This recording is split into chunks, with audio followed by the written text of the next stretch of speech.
Irmãos, é um privilégio, nós estarmos unidos, e nós estamos aqui agora no momento da ministração da palavra, e esse momento é muitíssimo importante, porque é o momento em que, ao invés de nós falarmos dos nossos pensamentos, daquilo que nós entendemos, daquilo que nós queremos, dos nossos sonhos, nós nos voltamos para aquilo que foi escrito na nossa instrução, para a nossa salvação, para que haja consistência naquilo que nós chamamos de nossa fé.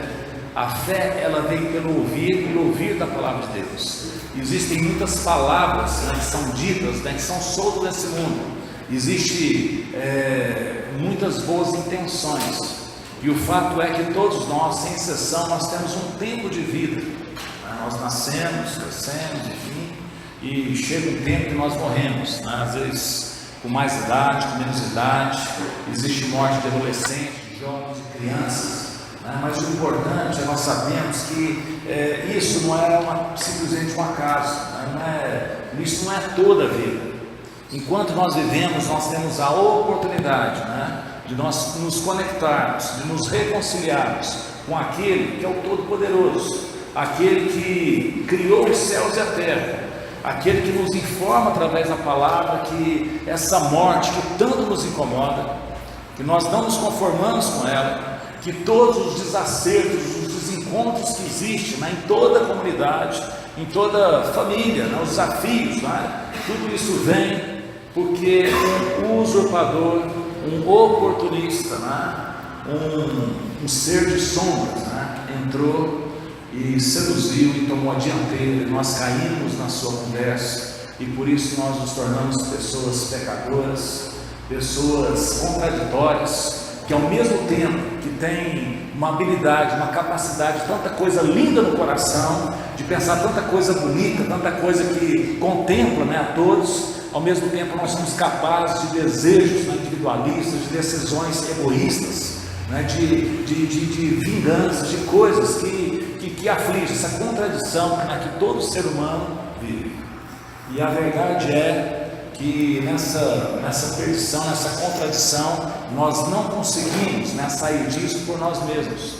Por isso Deus, no seu grande amor, com que Ele amou o mundo, Ele enviou o seu Filho Jesus, para que todo aquele que nele crê não pereça, mas tenha vida eterna, seja salvo, se torne família dele, se torne uma pessoa que agora não viva mais na sua comodidade, nos seus pensamentos, mas viva a experiência da comunidade. São duas palavras muito parecidas: comodidade, comunidade, mas totalmente diferentes. Na comodidade é do jeito que eu quero, se eu quero, na maneira, na forma, é tudo eu. Agora a comunidade, eu deixo eu e vivo o que? A experiência do nós.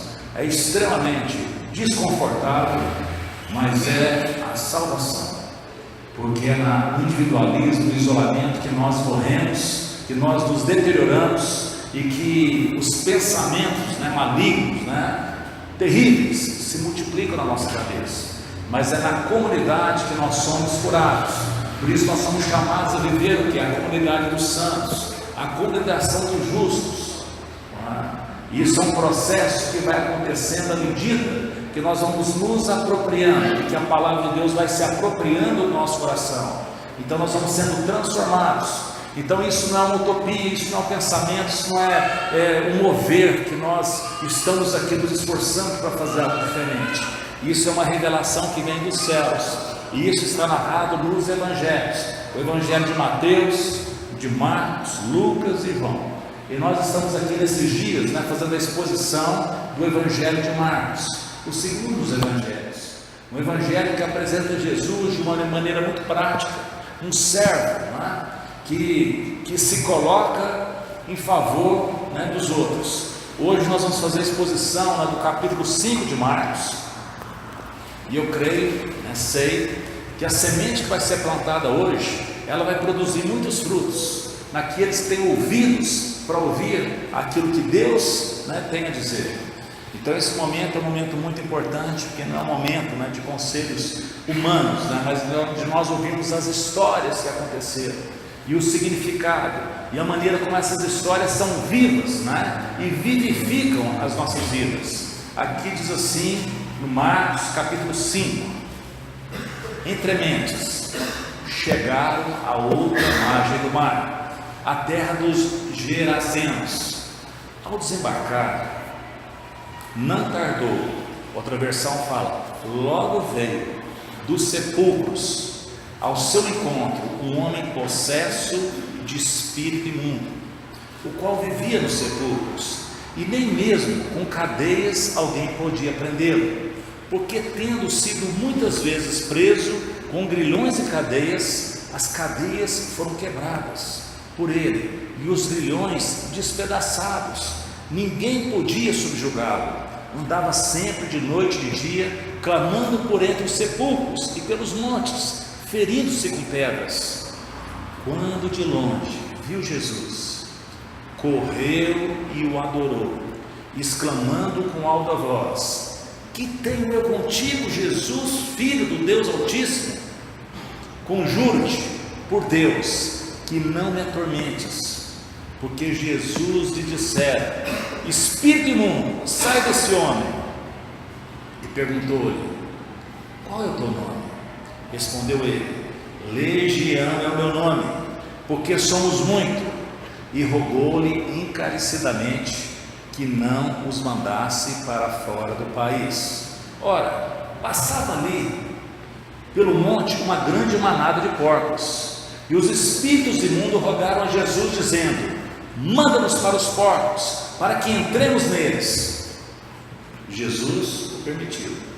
Então, saindo os espíritos imundos, entraram nos porcos, e a manada, que era de cerca de 2.000, precipitou-se despenhadeira abaixo, para dentro do mar, onde se afogaram. Os porqueiros fugiram e o anunciaram na cidade e pelos campos. Então saiu o povo para ver o que sucedera. Indo ter com Jesus, viram o endemoniado, que tivera legião, assentado, vestido em perfeito juízo, e temeram.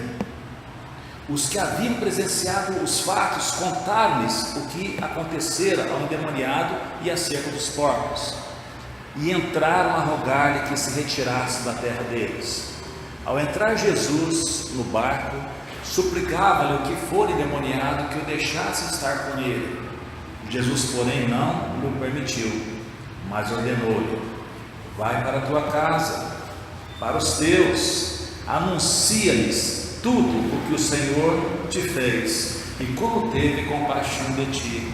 Então ele foi e começou a proclamar em Decápolis tudo o que Jesus lhe fizera, e todos se admiravam. Por enquanto, até aí. Então nós estamos vendo o Evangelho de Jesus, o Evangelho de Marcos, que mostra Jesus nessa perspectiva. São 4 os evangelhos. O Evangelho de Mateus, que mostra Jesus como o rei, a majestade de Jesus. Marcos, Jesus, o mesmo Jesus, como servo. Tem o Evangelho de Lucas, que mostra Jesus como filho de homem, e o Evangelho de João, que apresenta Jesus como filho de Deus, mostrando que ele é tudo. Ele é tanto um rei que serve, que ele coloca a serviço dos outros, e ele é tanto alguém que é reconhecido em figura humana, que nós podemos nos identificar, mas ele está carregando dentro de si o que é a divindade. Ele é o próprio Deus, ele é o verbo pelo qual todas as coisas vieram a existir, e sem ele nada daquilo que existe veio a existir. E Jesus, quando ele chegou aqui na terra há cerca de 2.000 anos, iniciou-se então aquilo que é chamado na Bíblia, na teologia, de os últimos dias. O dia, o ano aceitável do Senhor, o tempo da oportunidade, porque aquele sedutor, aquele usurpador, aquele oportunista, ele agora está limitado em termos de enganar os outros, de seduzir as nações. Jesus amarrou o valente. De que maneira? Resistindo todas as tentações, não fazendo nenhuma negociação com ele. Jesus o amarrou, e tendo amarrado, Jesus tem a autoridade para libertar pessoas que estavam oprimidas por esse oportunista. E Jesus foi fazendo isso, e só fez isso depois do batismo, quando ele foi cheio, pleno do Espírito Santo. Dali o Espírito foi o levou ao deserto, aonde ele passou por testes, por provas, por tentações, e sem cair em nenhuma tentação, sem fazer nenhum acordo, ele saiu dali vitorioso para exercer o seu ministério de libertação, de orientação, de direcionamento. Então Jesus Cristo inicia, né, aquilo que é chamado de os últimos dias. Nós estamos vivendo os últimos dias. Todavia, o último dia ainda não chegou. Os últimos dias são tempo de salvação, mas o último dia vai ser um tempo de juízo. No Evangelho nós vemos que Jesus Cristo veio para salvar o seu povo. Em Apocalipse nós vemos que ele virá para julgar as nações. De sorte que nós estamos aqui nessa exposição da salvação. Jesus veio para o seu povo, o povo de Israel. Só que aqui ele vai e chega a outra margem do mar, aquele chamado Mar da Galileia, o grande lago da Galileia. E quando ele chega não na terra de Israel, mas na terra dos Gerazenos. E quando ele chegou, fala assim, não tardou, muito rapidamente, logo apareceu um sujeito totalmente destruído nas suas emoções, na sua estrutura, nos seus relacionamentos, um sujeito que vivia na sua loucura no meio dos sepulcros. E ao seu encontro ele veio, e ele estava possesso de um espírito imundo, a palavra fala, imundícia, nada de limpo. Ele vivia, ninguém podia segurá-lo, ninguém podia prendê-lo, e quando prendia, ele arrebentava as prisões, as cadeias, tudo aquilo com o qual ele era amarrado, e ninguém podia subjugá-lo. E esse sujeito atormentado, ele andava como muitas pessoas andam pela cidade, de noite e de dia, clamando, entre os sepulcros, pelos montes, ele se feria com pedras, coisa horrorosa. E quando ele viu Jesus, ele correu e o adorou. Quando fala que adorou, não quer dizer que ele cantou uma música para Jesus. Ele se prostrou diante de Jesus. E aí ele faz uma coisa que a gente às vezes não percebe. Ele fala assim: o que eu tenho contigo, Jesus, Filho do Deus Altíssimo? Conjuro-te por Deus que não me atormentes. Sabe o que ele está fazendo aqui?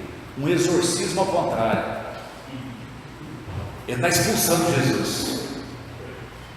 Você não tem por que estar aqui. Você não tem legitimidade para estar aqui. Esse povo aqui é meu. Esse povo aqui tem nada com você. Você pode ficar do outro lado do mar, mas aqui não. Lá em Israel eu não posso fazer nada, mas aqui tudo é meu. E Jesus já estava mostrando que ele veio para aqueles que eram seus, e os seus não receberam. Mas todos quando receberam, recebem o poder de se tornarem filhos de Deus. Então a salvação não é restrita ao povo, mas Deus está agora salvando gente de todas as tribos, povos, línguas e nações. Então quando ele chega lá, fala assim: aqui não, adora porque não tem outra condição. Ele sabe muito bem quem Jesus é. Não me atormentes. E Jesus diz: espírito imundo, sai desse homem. E ele está lá esperneando.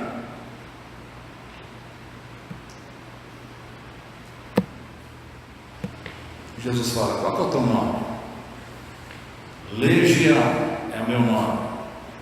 Legião é de cerca de 4.000 a 6.000, os soldados. Então, quando fala legião, está falando um número parecido assim, porque somos muitos. E rogou encarecidamente que não mandasse para fora do país. É curioso isso, porque mostra, né, que parece, né, existe uma situação como se em cada país estivesse o quê? Submetido a uma casta, a uma opressão específica. E aí muitas vezes nós vemos o quê? As características de um lugar. Muitas vezes tem um lugar muito interessante, exótico, coisas lindas, mas tem práticas terríveis naquele lugar. E ele fala, uma mentira dessa. Então uma versão que fala assim, ele rogava encarecidamente, não me mande para o abismo. Existe na Bíblia, né, 3 palavras, né, que são traduzidas todas as 3 por ir para o inferno, mas na Bíblia ela tem um significado diferente. Tem o Hades, tem o Tártaro, né, o abismo, e tem o Guiena, e os 3 são traduzidos como inferno, mas no significado lá eles há um significado bem diferente. O Hades é o lugar dos mortos, daqueles que morreram sem uma experiência de salvação, aqueles que morreram sem Cristo, sem Jesus, sem fé, sem contato com Deus.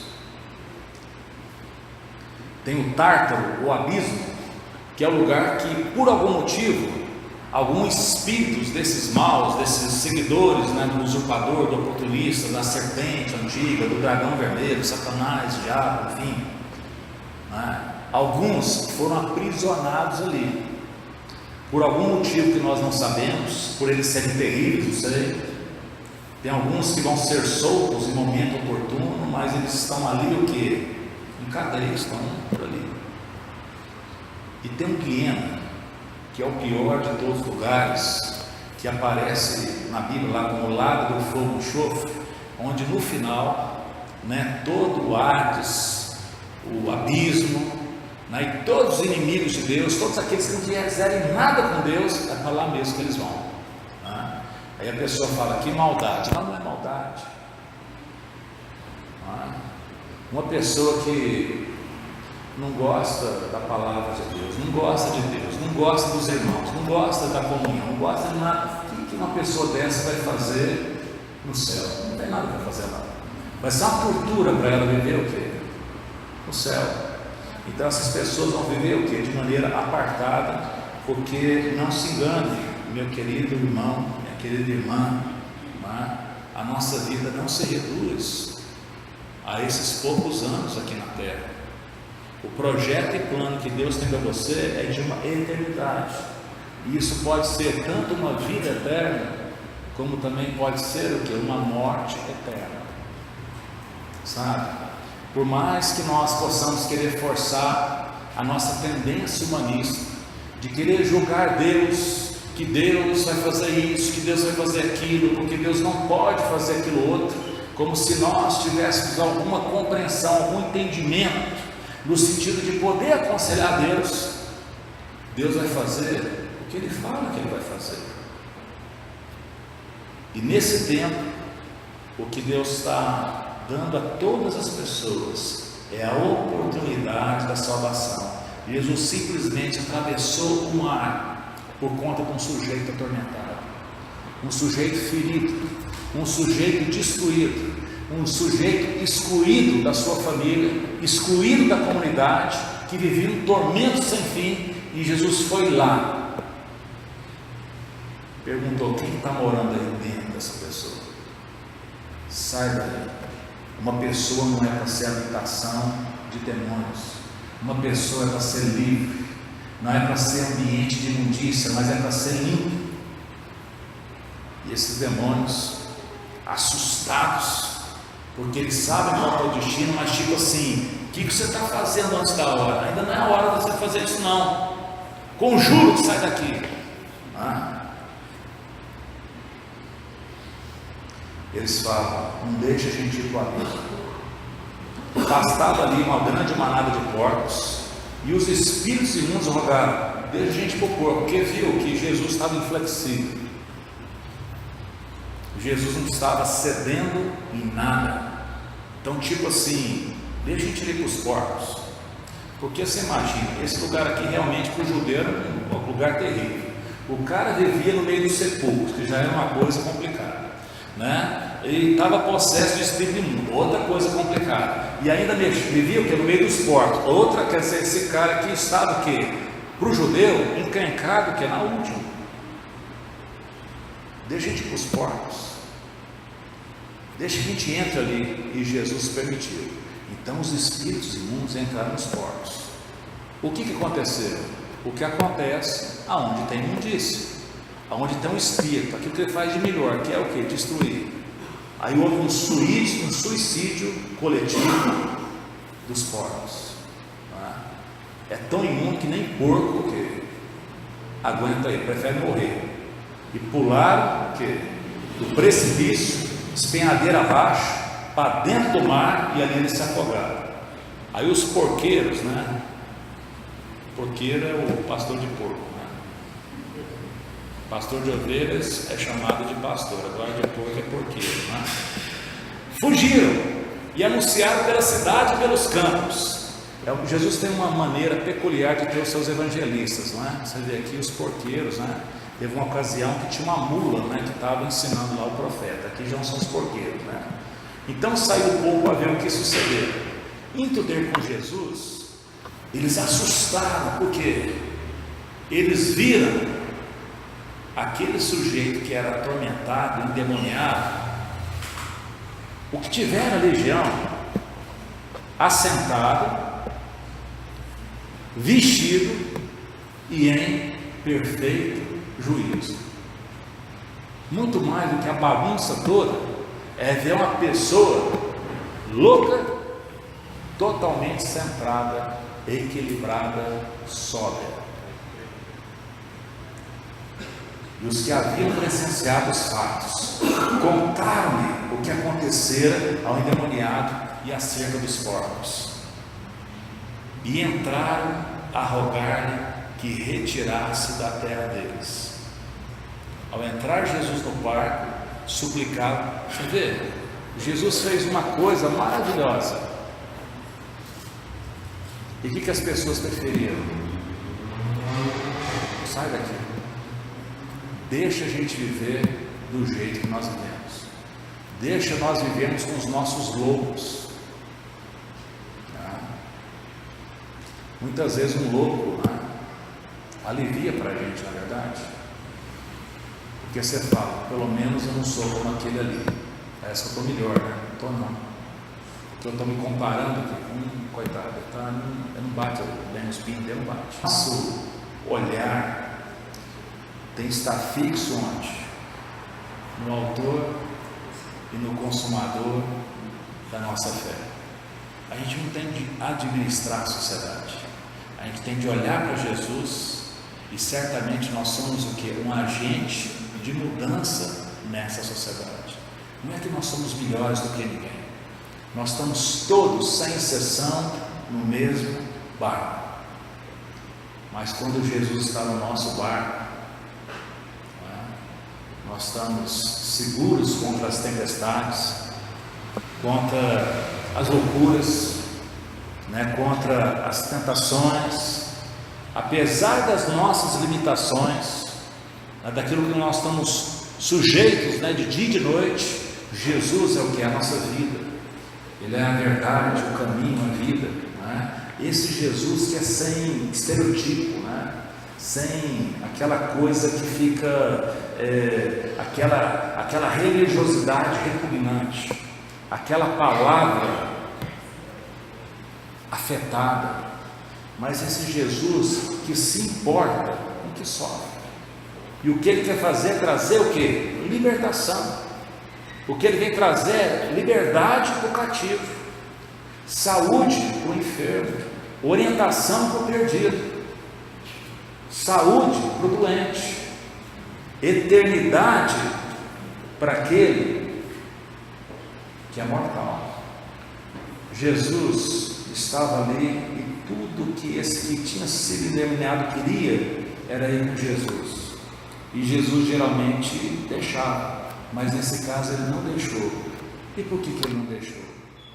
Muito provavelmente é porque não havia ainda uma legitimidade para uma pessoa que não fosse israelita naquela época ainda que seguir Jesus. Não, fica aí, conta para os seus, fala para a sua família tudo o que Deus fez por você, como Ele teve compaixão de você. E o rapaz obedeceu. Ele foi e começou a proclamar em Decápolis tudo o que Jesus fizera, e todas as pessoas o que se admiravam. Curioso que depois que Jesus passou ali, aquele que era louco agora é o sóbrio, aquele que era o absurdo da sociedade agora é o produtivo, o contribuinte, aquele que lembra que Deus é bom, que Ele é propício a nós. Mas ele fala assim: olha, o que aconteceu comigo? Era fácil para ele falar, porque todo mundo sabia do jeito que o cara vivia. Se ele falava que ele estava vestido, o pessoal ficava assustado. Imagina como é que ele andava antes. Se ele estava sentado, era um sujeito totalmente o quê? Elétrico, em perfeito juízo, é porque era um louco. Imagina a autoridade, como que Jesus, em uma visita,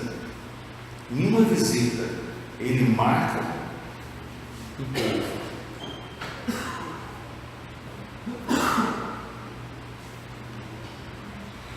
Tendo Jesus voltado ao barco, agora vamos para o outro lado de novo. Para o outro lado, afluiu para ele grande multidão, e ele estava junto do mar. E eis que chegou a ele um dos principais da sinagoga, chamado Jairo, e vendo, prostrou-se aos seus pés, e insistentemente lhe suplicou: minha filhinha está à morte, vem, impõe as mãos sobre ela, para que seja salva e viverá. E Jesus foi com ele. Grande multidão seguia, comprimindo. Aconteceu que certa mulher, que havia 12 anos, vinha sofrendo de uma hemorragia, e muito padecera à mão de vários médicos, tendo despendido tudo quanto possuía, sem contudo nada aproveitar, antes pelo contrário, indo a pior. Tendo ouvido a fama de Jesus, vindo por trás dele, por entre a multidão, tocou-lhe a veste, porque dizia: se eu apenas lhe tocar as vestes, ficarei curado. E logo se estancou a hemorragia, e sentiu no corpo estar curada do seu flagelo. E Jesus, reconhecendo imediatamente que dele saíra poder, virando-se no meio da multidão, perguntou: quem me tocou nas vestes? Responderam seus discípulos: vês que a multidão te aperta e dizes: quem me tocou? Ele, porém, olhava ao redor para ver quem fizera isso. Então a mulher, atemorizada e tremendo, consciente do que nela se operara, veio, prostrou-se diante dele e declarou-lhe toda a verdade. E ele lhe disse: filha, a tua fé te salvou, vai-te em paz e fica livre do teu mal. Falava ele ainda, quando chegaram alguns da casa do chefe da sinagoga, a quem dissera: tua filha já morreu, por que incomoda o mestre? Mas Jesus, sem acudir a tais palavras, disse ao chefe da sinagoga: não tenha medo, crê somente. Contudo, não permitiu que alguém o acompanhasse, senão Pedro, Tiago e João. Chegando na casa do chefe da sinagoga, Jesus viu o alvoroço, os que choravam e os que pranteavam muito. Ao entrar, lhes disse: por que estáis em alvoroço e chorais? A criança não está morta, mas dorme. E riam-se dele. Coisa mais fácil no velório virar o quê? Piada, né? Aconteceu aqui. Jesus falou assim: não está morta, dorme. Começaram a rir. Tendo ele, porém, mandado sair todos, tomou a mãe, o pai, a mãe da criança e os que vieram com ele, e entrou onde ele estava, e tomando pela mão disse: Talita cumi, quer dizer, menina, eu te mando, levanta-te.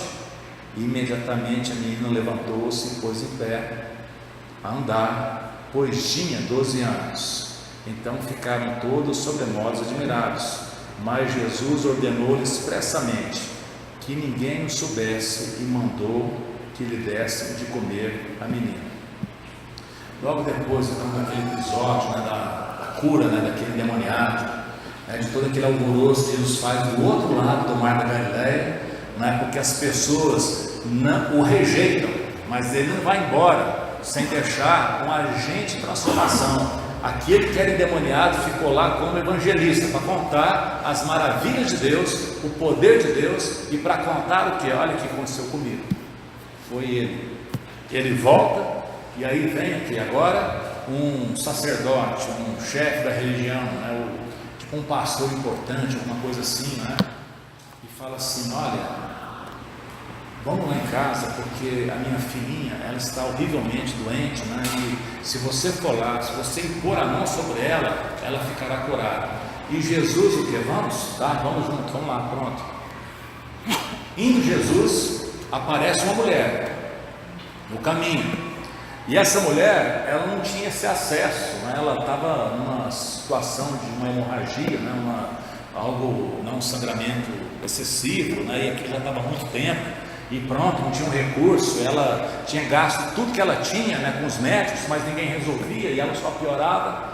E ela, vendo a fama de Jesus e vendo a pessoa de Jesus, ela desenvolveu uma coisa na cabeça dela: se eu tocar nele, eu ficarei curado. E ela chegou lá, e tocou, e quando ela tocou, o que aconteceu? Ela ficou curada, e Jesus viu que dele tinha o que? Saído poder. E ele fala: quem me tocou? Você, o que é isso? Empurra, está aqui, ó. Está parecendo saída de estádio de futebol. E você quer saber quem que tocou, né? Mas ele está perguntando quem me empurrou. Está perguntando quem me tocou. É quem tem expectativa, quem colocou a sua fé em mim. E a mulher viu que Jesus tinha percebido, e ela vendo que o fluxo dela tinha passado, o que ela fez? Ela foi e falou assim: Senhor, fui eu. Falei: filha, ele não fala assim: está vendo o tanto que eu curo as pessoas? Ele não faz isso, ele não faz show. Olha o que ele fala: filha, a tua fé te salvou. Ou seja, ele não contenta simplesmente da mulher ficar ali anônima, não é? Ele investe tempo com essa mulher. A tua fé te salvou.